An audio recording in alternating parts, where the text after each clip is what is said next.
Okay. So if you want to put your name in the chat, go ahead and put your name in the chat. Everybody should be able to see it. Um, so just a few things that we have coming up. Of course, happy May Day, 1st of May. Can you believe it's May already? May is a very busy month for us here at the Accessory Council, or the AC as we like to call ourselves. Next week, we have the AC Showcase, which is our very first time we are doing a boutique trade show. I think we have some people here on the call that might be participating that. And if you are a retailer and you'd like to attend, let me know. We'd love to see you. That's May 6th and 7th. And of course, May 7th are the ACE Awards. And oh, so excited this year. It's moving to the Pierre Hotel. It is our 30th year in business at the AC, at the Accessories Council. So it's going to be an even more special time than normal. Oh, is chat disabled? Let's see here. You should be able to chat, but let me double check that and I'll make sure everyone can chat. Um, so that is May 7th. We actually, all of our tables are sold out.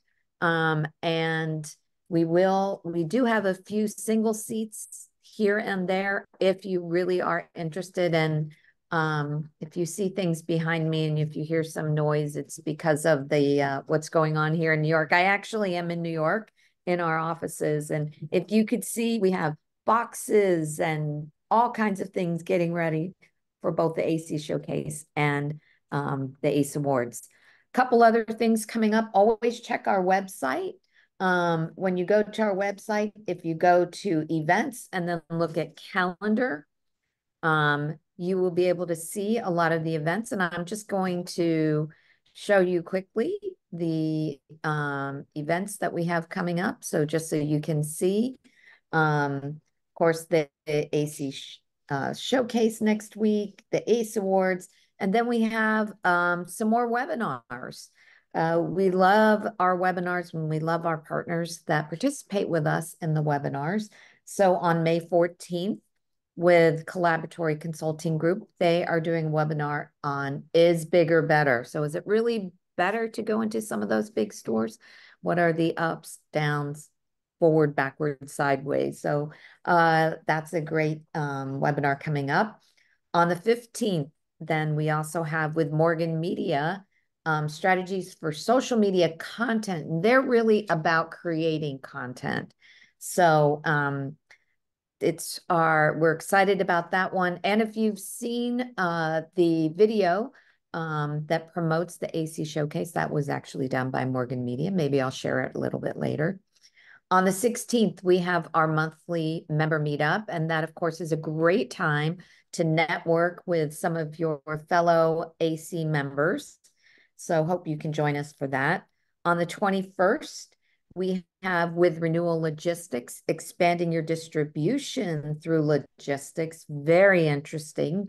So thinking of other ways to increase some of your business by changing out some of your logistics. And then on the 6th, which isn't up here yet, Caitlin will have another webinar after this one. And then on July 25th, we have our next holiday press event and gift guide. And if you are interested in that, please let me know.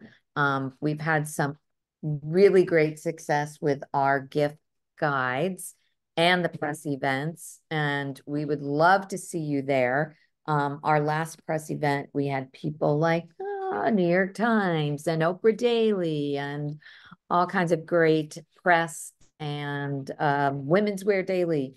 So we'd love to see you there. Now, I'd like to introduce Caitlin Cleary. And Caitlin, please go ahead and tell us a little bit about yourself, and then you can go ahead and get into the showcase. Showcase is on my brain, into your webinar. And in the meantime, I'm going to try to fix the chat. Okay. Well, hi, everybody. Thank you so much for registering today. I'm super excited. This is our first webinar with the Accessories Council. Um, my name is Caitlin Cleary, and I'm the co-founder and director of Insights and Brand Strategy for Agency 624. We're a digital marketing agency for retail and consumer brands. I've worked in marketing and social media in one capacity or another for about the past 15 years. Prior to starting 624, I managed social media at QVC, where I really learned the importance of engaging your audience in a really authentic way. We used to call it backyard fence selling. So not thinking of your audience as just a customer that you're talking to and selling to, but thinking of them kind of as you would your neighbor, chatting with them over the back fence, recommending a product or a service that you use and that you love. So that really stuck with me over the years, and that's definitely the mindset that I've brought to 624. So with that, I will start sharing my screen and we'll get into the presentation.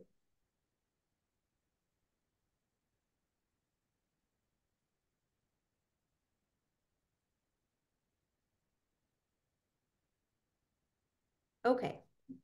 So this topic is one that a lot of our clients struggle with and ask about a lot. It's kind of the never-ending topic because it's always relevant. So I'll be talking about 5 things to do today to boost your Instagram engagement tomorrow. And I really like to call this putting the social back in social media. That's kind of the theme behind everything I'll be sharing today. So I told you a little bit about my personal background, but I'll just give you a brief overview of our agency. Our mission is really rooted in helping brands unlock the next level of growth with research-backed marketing strategies and digital channel management that transforms one-time customers into lifelong loyalists. So over the years, we just really noticed how many growing brands stalled after putting a ton of resources into customer acquisition and just underinvesting in their retention efforts. In our years of experience in retail marketing, we know that high engagement, high customer engagement and loyalty is just critical to e-commerce success. My business partner, Lauren Moreno, and I met our freshman year of college at George Washington University, and we were random roommates in room 624. So people always ask why 624. But we both had a background in retail. She worked for John Wynn Maximal Art, who is also a member of the Accessories Council, for about a decade before we started the business. And as I mentioned, me at QVC. So we really wanted to build an agency that didn't feel like an agency, that supported retailers and consumer brands with not just marketing expertise, but a really deep understanding of their industry, and a very personal human touch.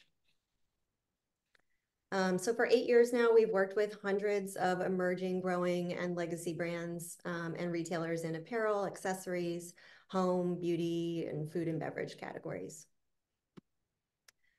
Okay, so what to expect today? I'm going to talk just a little bit about kind of the state of engagement on social media.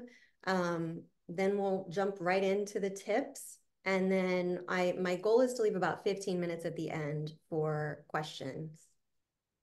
But if you do have a question and you want to put it in the chat, Cindy's going to stop me if we're getting a lot of the same questions, but there will be time at the end as well.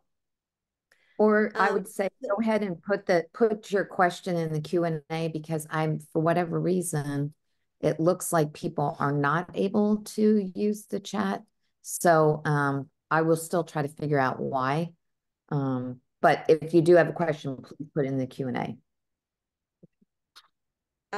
Okay, so there are many, many ways that you can increase engagement on social media. And there's, we could talk all day about it. We could talk about all sorts of tips and tricks to specifically increase reach. But my goal today is to share some that are a little less talked about.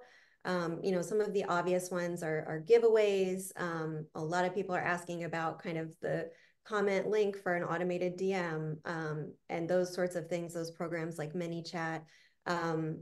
using a sense of humor, all of that is very effective at boosting engagement. But again, I'm going to try and focus on things that are a little bit more, a little bit less talked about and a little more actionable right away. The post I'm sharing here is something that is a real pet peeve of mine and is another example of what we're not going to talk about today. So this kind of cringeworthy begging for engagement. I'm going to stay really focused on concrete, authentic ways to start conversation. No pandering, no begging, no spam. So that's what you can expect today.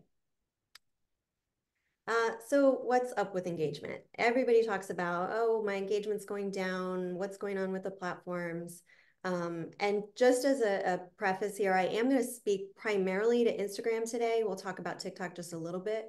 But Instagram's engagement rate is hanging steady at about 0.7%, which probably sounds shockingly low, but that's the average kind of across all industries.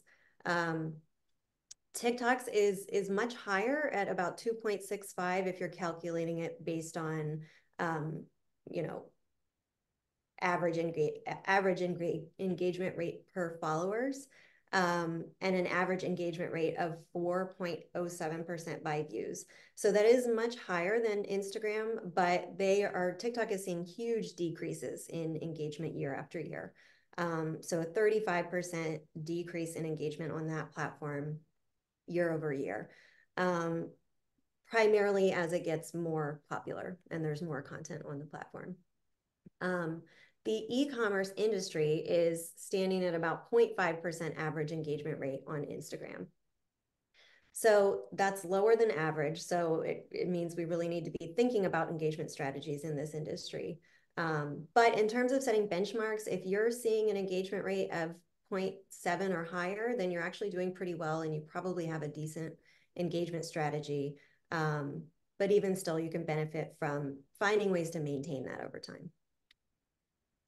So why does engagement matter? Sometimes people think of this as almost a fluffy topic, something that isn't directly connected to business results. But I see it a lot differently. So number one, it keeps you audience focused. So when you're paying very close attention to what's driving high engagement, you're really getting in the mind of your customers. You learn what they like, what they don't care about.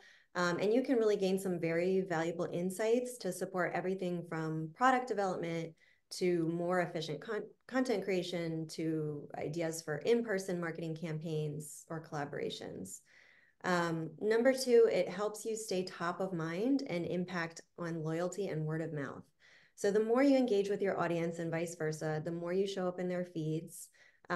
So that just gives you more opportunities to generate consideration among your audience and your customers.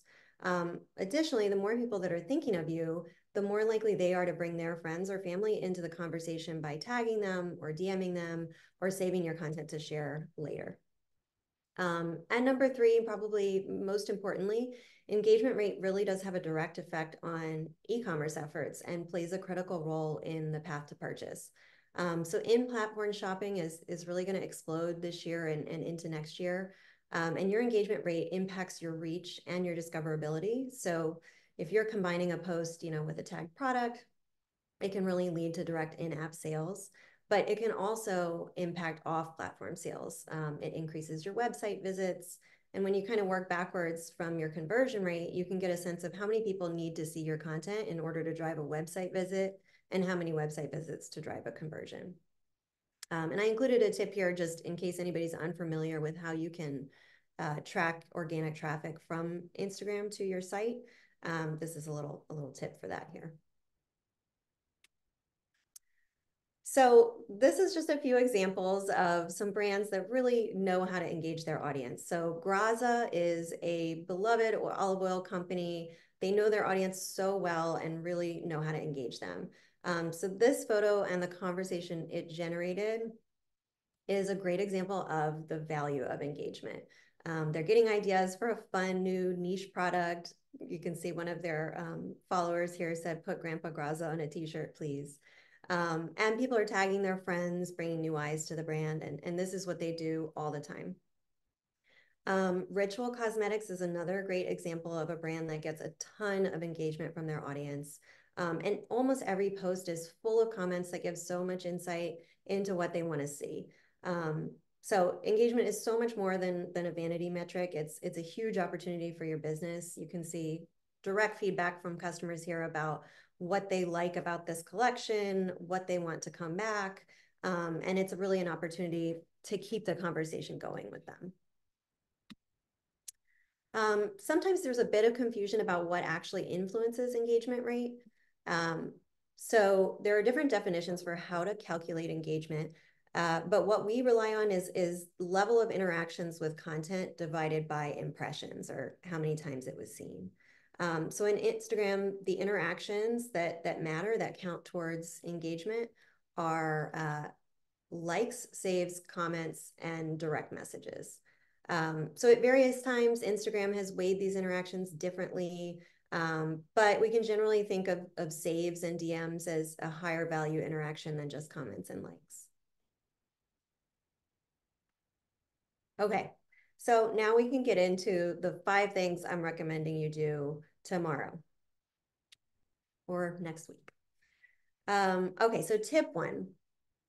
When we start working with a new client, one of the things we do is a really deep dive into all of their audience data. We pull from their social channels, their email lists, their Google Analytics, their website analytics, and we collect as many customer insights as we can find from the data. And then we'll use social tools to gather more specific data. So polls, questions, quizzes. We review high performing and low performing content, identifying different themes. And then from there, we make a list of things we know about their audience, and we call it our relatability brain dump.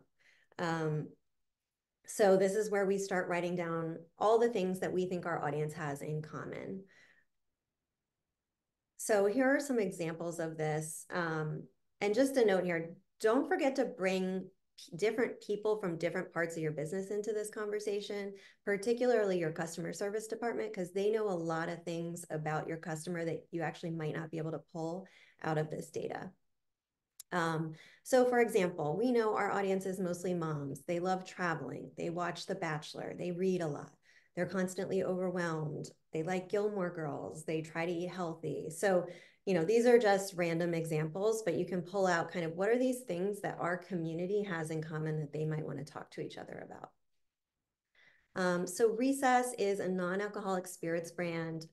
They didn't really have to dig very deep to know that a big chunk of their audience was likely participating in Dry January.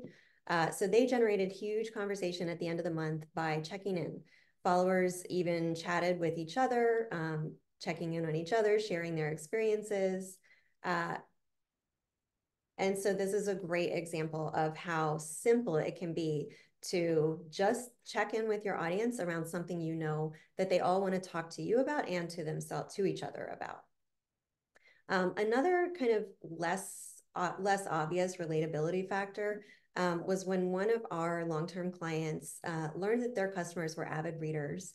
And we were able to use this insight to build engagement-focused content around reading into their email content strategy. So after experimenting and finding success with book recommendations and reading lists, the client actually went on to develop a book club partnership with Simon & Schuster. And that just allowed them to really provide a lot of value to their customers in a way that wasn't just about their products. Okay, tip 2. This is a pretty broad tip, and it's kind of, the whole thing, but I'm going to break it down into 4 specific ways that you can find opportunities for two-way conversation on the platform. Remember, the more that you can get them talking with you, the more often your content will show up in their feeds. So you never want to underestimate the importance of high-touch customer service. So not just answering questions about products or orders or, fielding, I didn't get my order yet questions, but really being able to show up and be a person who can help your audience. So this is another Graza example, and I'll send out the PDF after the webinar, and you can watch this video yourself. But this is Graza explaining that they sent out a bunch of bottles that were too hard to open and their customers couldn't get the bottle open. So they ended up putting out this pretty funny video explaining what they can do to fix the problem, and then offering them $4.66 off their next order with the code too tight. So this is a great example of how they kind of used a sense of humor and really used Instagram as a place to talk directly to their audience in a way where they could have sent out an email. They could have, you know, added a note on the website, but they decided to turn to social and do it in a very social way. The other example here is, again, Ritual. So they get a lot of customer service questions on their Instagram. And I've worked with a lot of brands that feel a little bit annoyed by this when they see their social feed all cluttered up with customer service questions. But you should really shift your thinking if that's where you are, because this is a great opportunity to show other people how you respond to customer service issues and really to boost your engagement, because the more you can have this conversation back and forth with them, again, the more likely you are to pop up in their feed the next time. So this next example, the pick two example, it's a bit of a trend, and I don't always love trends. It'll inevitably be replaced by another trend, but it shows how to impact engagement rate in a non-pandering sort of way.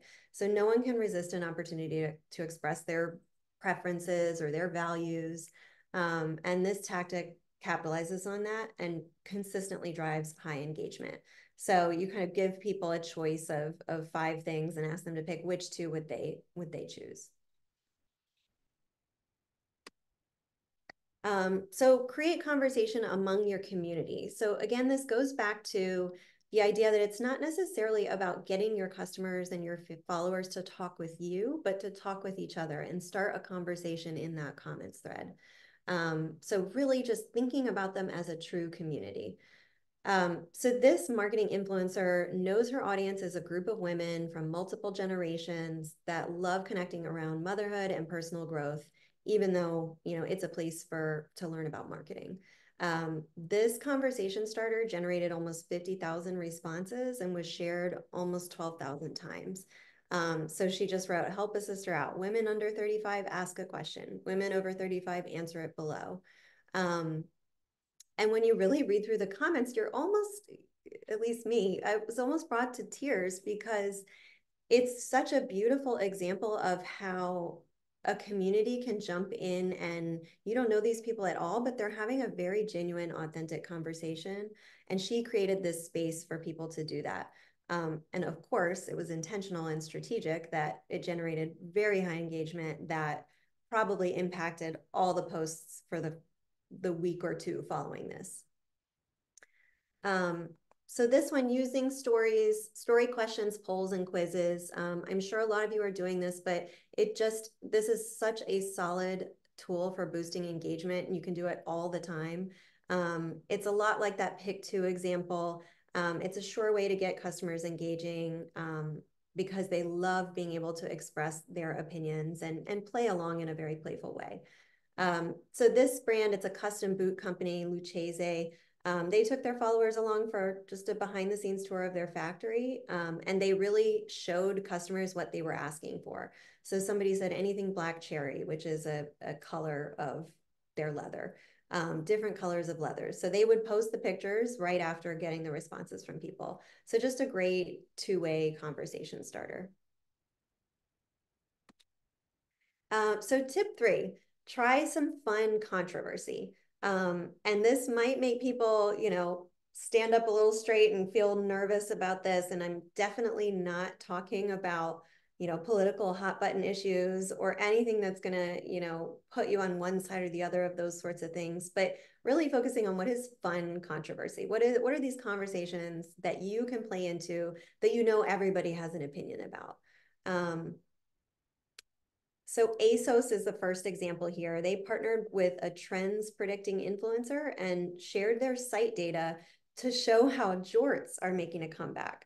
So if you don't know jorts, I'm sure everybody does, but jean shorts, a huge trend in the 80s, kind of get lumped into that mom fashion, not in a good way. But so they shared this video, and again, the link to this video will be in the PDF. But it starts by saying, we need to talk about the controversial return of jorts. And so this just sparked so much fun conversation from the community. Someone said, I like them, but they need a rebrand, a new name. I honestly feel like they're inherently more fashionable than regular shorts. They're hideous, but they're so cool. I don't need it to make sense. I'm not mad at this. I know it's not cute, but it's comfy. And then somebody said, adding jorts to cart. So you can see how people really want to weigh in on this. And ultimately, it is good for ASOS's business because they sell a lot of jorts. So just a great way to get fun conversation started. So the other example here is also from Graza. You can tell I really love this brand and what they do on social. But so true or false, olive oil should not be used for frying or when cooking in high heat. This is another one of those things that people just feel like they know the answer to, but then there are a lot of people that just, they don't know. So it started a lot of great conversation, tons of shares and saves and comments and people tagging other people. So just really fun controversy. So thinking of ways that, what are the topics like this that are relevant to your brand and your products that you could play into? So tip 4, this is something that, again, is something you've heard before, providing value in your content. But I think there are a couple different ways that you can think of this. So it doesn't necessarily have to be something massive that you're giving your audience that is not related to your products. So Claire V is an example of this. The first video here, I'm sure everybody knows, a handbag designer. And she used a video on social media to answer a frequently asked question that she was getting about these two bags and the size difference between them. So this is really providing value. It's answering a question about a product. She did it in a very off the cuff, obviously low production value video that just really answers the question and links to the shop as well. So it doesn't have to be something that is going above and beyond to come up with some really creative piece of content that's providing value apart from your products. The next one here, this is from a social media agency, and they're sharing rates for influencer collabs. So they know that this is a confusing topic for their audience. So they shared their expertise here. And we all have expertise, whether it's someone on your team or expertise about your products or your industry that you can share in just a really kind of giving way. So the call to action they used here is save this post and they did that to generate the specific engagement action that they wanted, which is saves. And you can actually see I screenshotted this from my own personal Instagram, and I did exactly what they wanted me to do. I saved it. So the last one here is Brightland Olive Oil, another olive oil brand. I have no reason for featuring so many olive oil brands, but apparently they're doing a great job of engaging their audiences. So every month they put out a beautiful guide to monthly produce that's in season. The love that they receive from their audience for sharing this every month is unbelievable. I can't even tell you how many comments were on this post, and every month when they do it, you can see it generated about almost 15,000 likes. And just reading the comments too, love getting this guide in my inbox. The best part about the first of every month. Opened this up at the grocery store today. So it's really giving their followers a reason to think of them, and it's providing value without asking anything in return.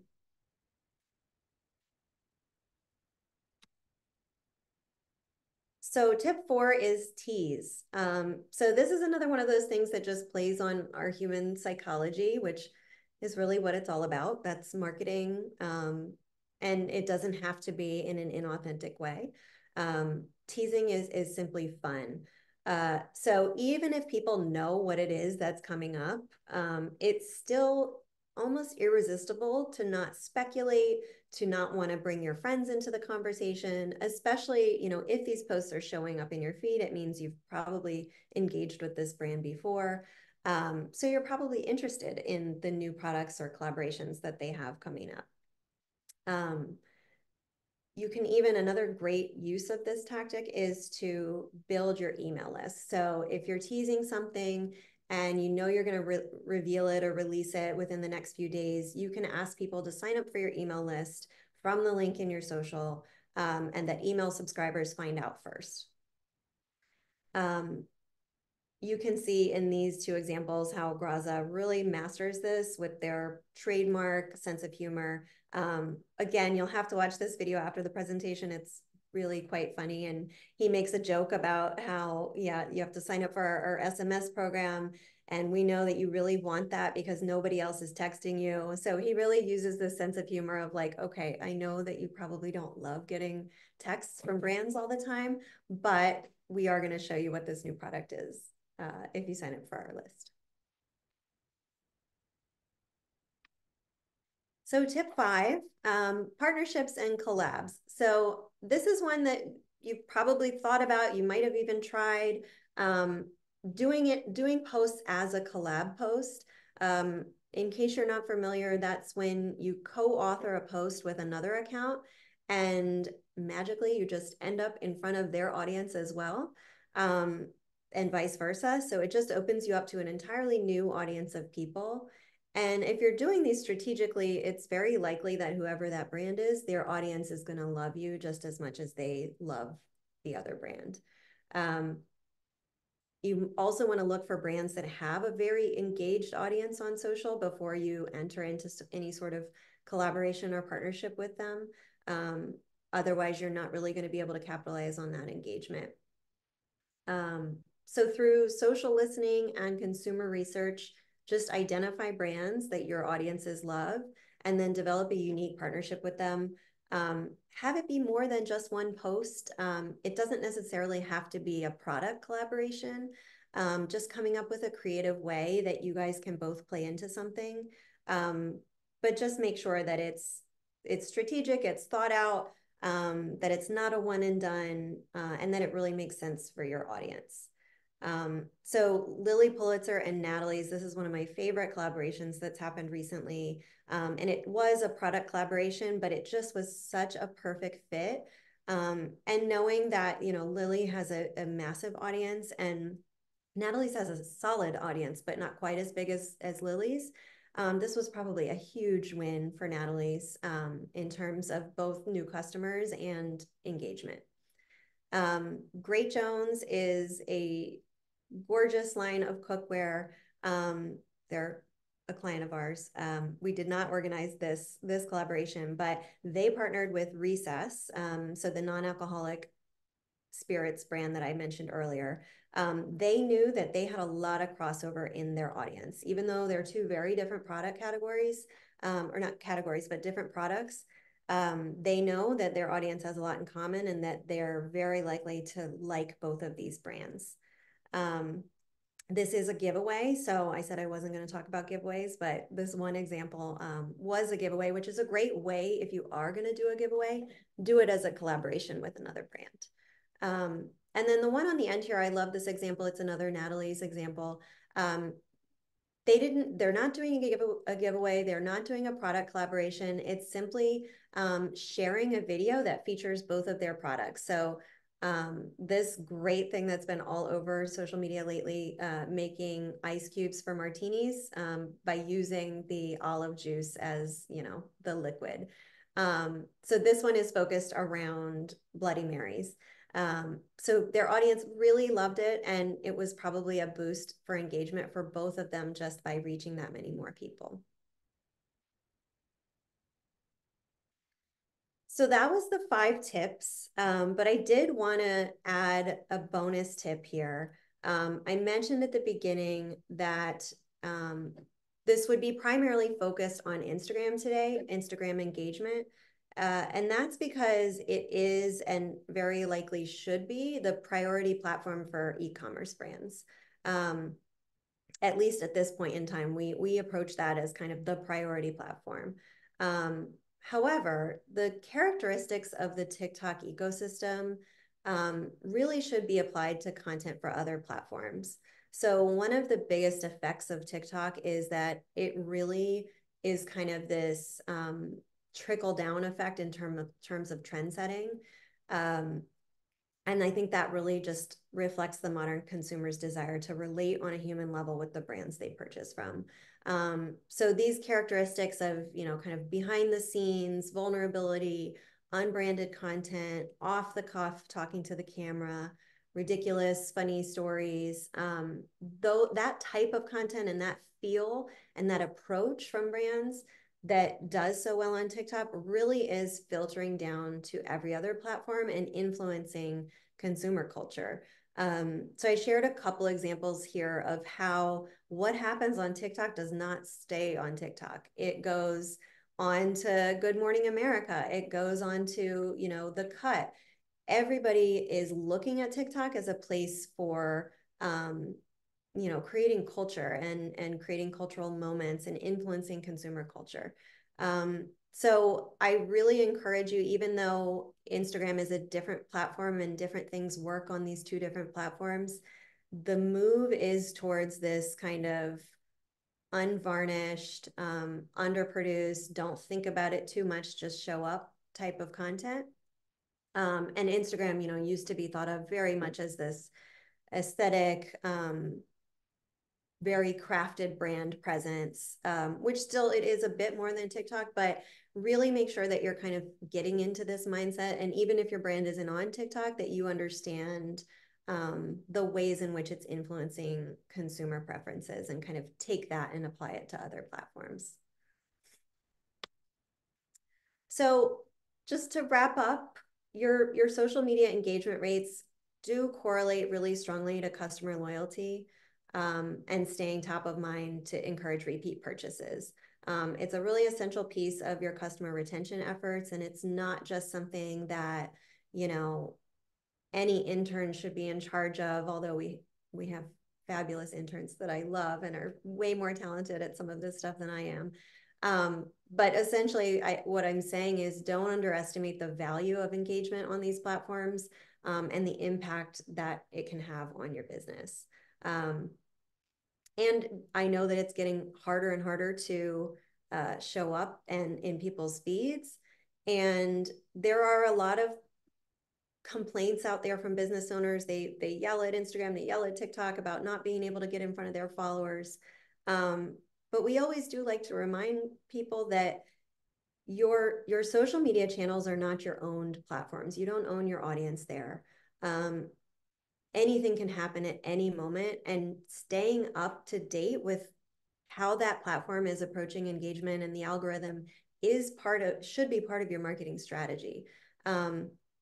So it's really important to keep up with that and understand how it influences your business. But at the end of the day, you should also be investing in things like growing your email list, getting your followers off of your social media and onto your email, because then you can have that more direct relationship with them in case, any one of these platforms go away tomorrow.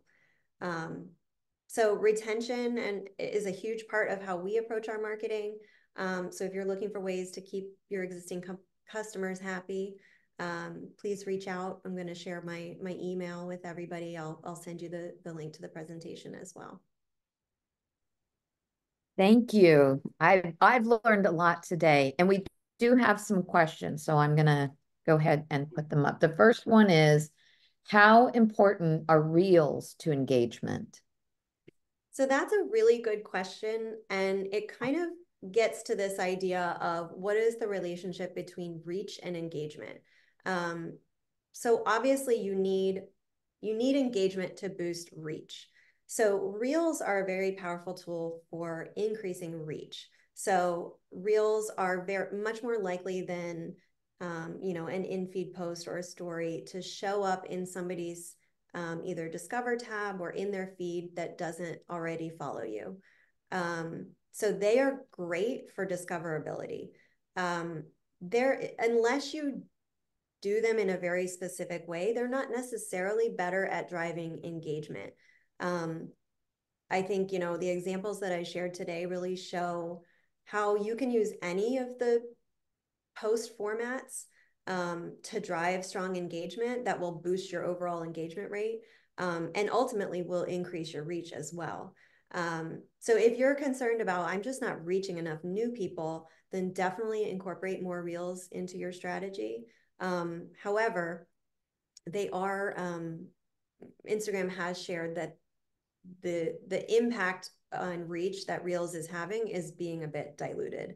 So it's kind of falling back into line with in-feed posts, carousel posts. They're increasing, there's talk of maybe increasing in-feed posts, carousel posts, so a post where you put multiple photos or video clips. They're increasing that from 10 to 5.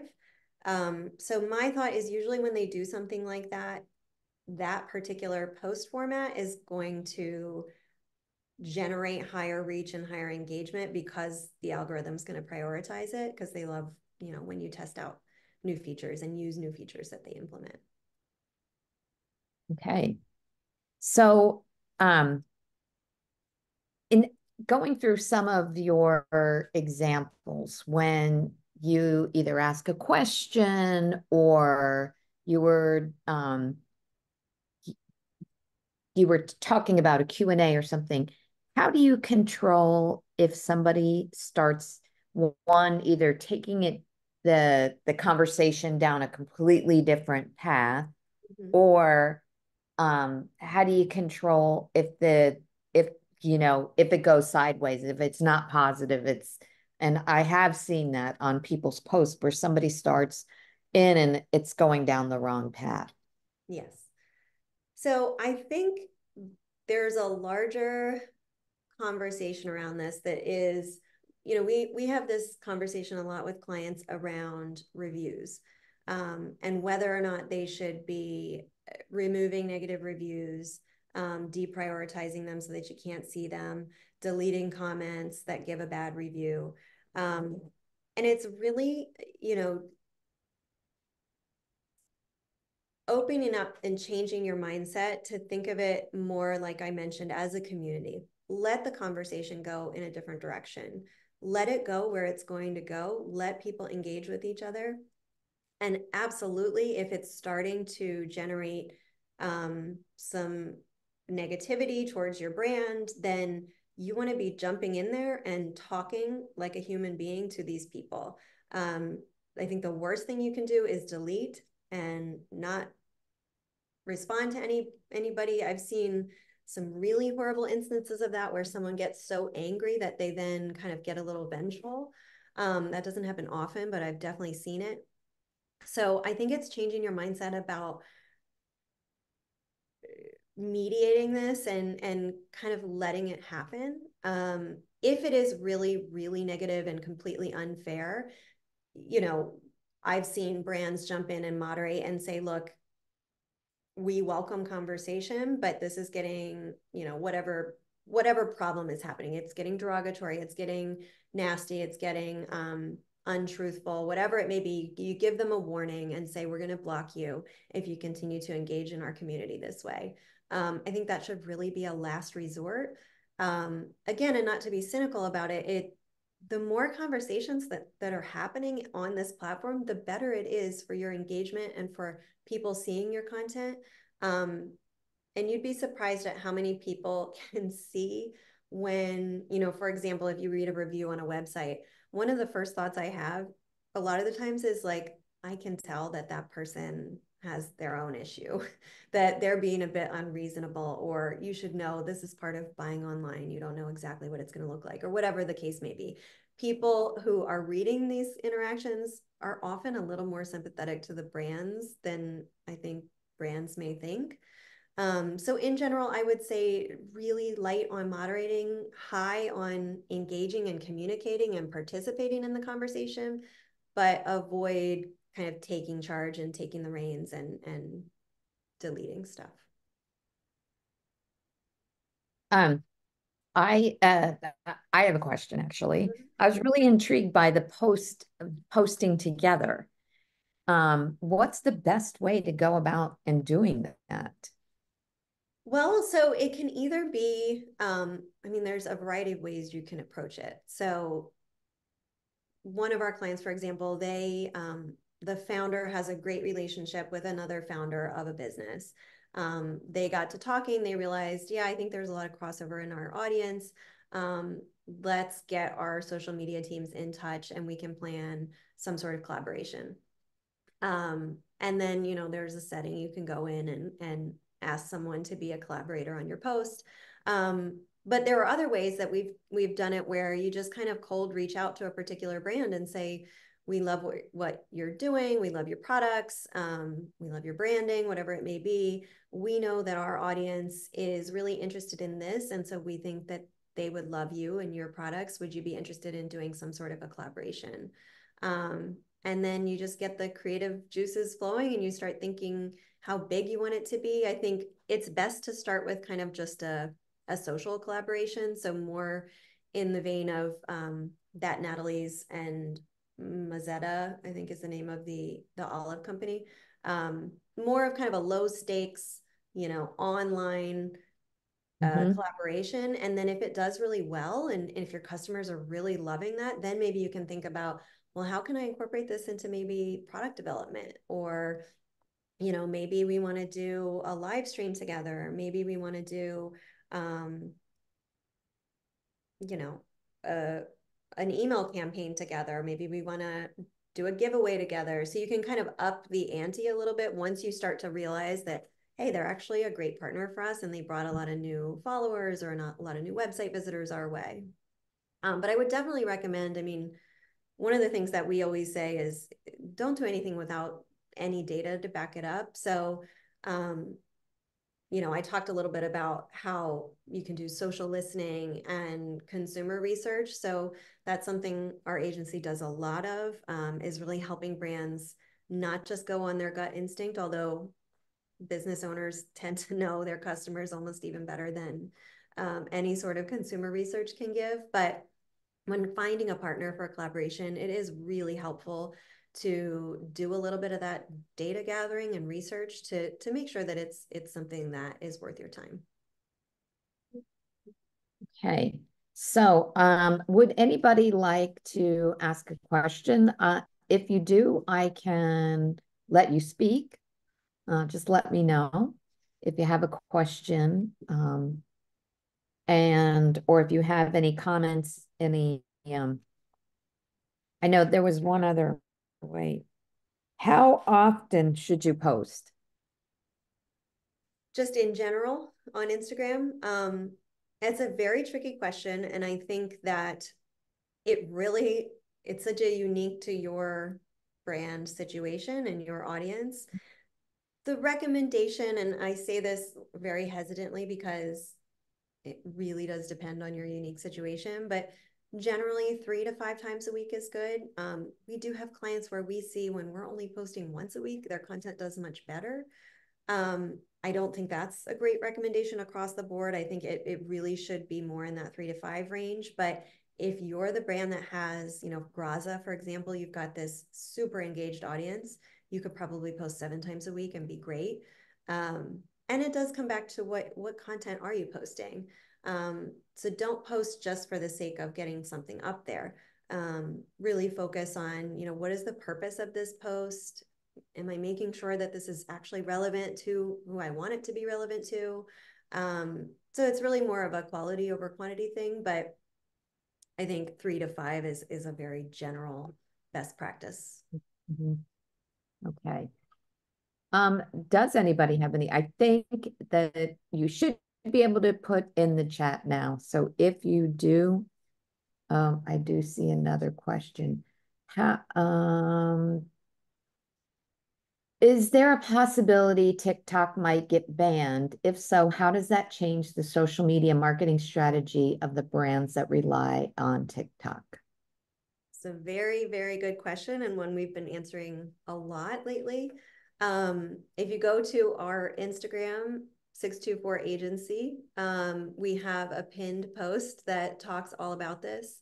But essentially, you know, yes, this has gotten to a place where I don't think anybody really fully expected it to. But there will be so many challenges to this. If even if it ends up going through and it's banned, I think that that's very unlikely to happen, at least for a year, maybe a year and a half. Additionally, I think it's there. The ACLU is challenging it on constitutionality. My gut feeling is that it won't pass. I think that selling off TikTok is also not feasible. I think all of the people that might actually be able to buy it are big, massive, you know, Microsoft, Google, Apple, Meta, and our government won't want that either, because that would be a monopoly. But I think in the meantime, it is still a very valuable tool. I would not turn away from your TikTok strategy.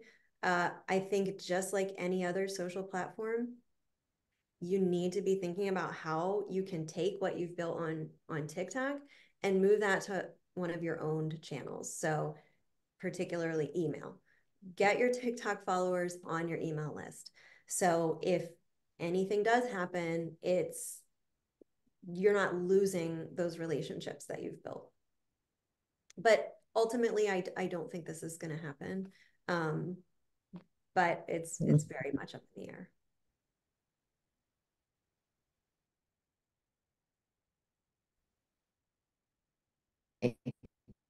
Oh, I think you're a little frozen.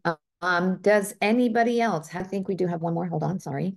Currently, we are not using TikTok. How impactful do you think it is for brands? Very. I think it's very impactful if you're doing it the right way. It is a channel that really requires a different kind of hat than what you're doing maybe in the past on other social media channels. And you kind of have to really think of a good strategy. Like, what are we doing on this platform? Is it the place where our founder shows up and just checks in throughout the day? Is it the place where, you know, we're handing over the reins to one particular person in our company that happens to be really good off the cuff on camera, and can take people around, you know, our building? You think about what you want to use it for, and determine if you have the resources to make that happen. But I do think it's a very, very impactful platform, especially for social commerce. TikTok Shop is really getting more and more sophisticated, and there's still this, you know, what we call an early adopter opportunity there. They are super helpful in a way that Meta-owned platforms are not, in terms of, you know, if you want to do a partnership with affiliates, if you want to do, you know, work with a creator to create content on your brand's behalf, they provide a lot of support for that. And, you know, they work with the creator and make sure that they're actually doing what they say they're going to do for your brand. And if they don't, you know, they kind of get dinged in their rating as a creator. And there's just a lot of opportunity for social selling on that platform. A lot of, you know, live stream opportunity, which I think will ultimately influence, it already is. I mean, Instagram, for example, recently made this change to their shop that you can't, it will no longer support off app purchases. So, you know, in your IG shop, people could go and look at products and then go to your website and purchase. And so they'll no longer allow that. You're only allowed to make purchases in app. So I think that's the influence of the TikTok Shop success. So ultimately, I think Instagram and Meta-owned platforms will improve in their capabilities for social selling, and it'll be featured more prominently there. But right now, TikTok is really, the algorithm is super friendly. So discoverability is easy. You can reach new customers very easily, especially if you're using SEO in your copy there. And this is just a little random fact, but TikTok is really good at giving you suggested SEO for your product catalog. So Mhm. use it if you're putting products in there, and it will boost your discoverability. So I would definitely consider it if you have an e-commerce presence, but really think about your strategy and find a way to make it sustainable, and fit the ecosystem there. Here's another question. Do your methods change for high ticket items? So luxury, high price point purchases. Um, Emily asked this I'm question. assuming Emily, that's can what you Emily means. Um, expand a little bit more? I would say the tactics themselves, no. The way you implement them for your brand is really what changes. So, um, if you have a sophisticated customer that, doesn't want to be talking about jorts, then you're not going to use something like that. You're going to keep the conversation targeted at your customer and what they care about. So I would say in general, the tactics don't change. The way you just use your brand voice, you talk to your consumers about what they like. So the relatability factor, tip, Mhm. that's all about your customer. So it doesn't matter if you have a low price point or a high price point, a luxury item or an attainable item. I think that's really the same.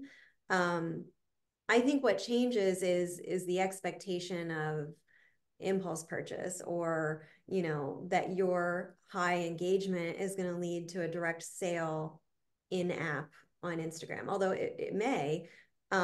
It's really just kind of holding a different place in the path to purchase, but a super important place, because affluent buyers are still interested in community and having conversations. Maybe even more so, they want to speak directly to the human behind the brand and get their questions answered quickly, and like the brand that they're purchasing from, especially if it's not an impulse buy.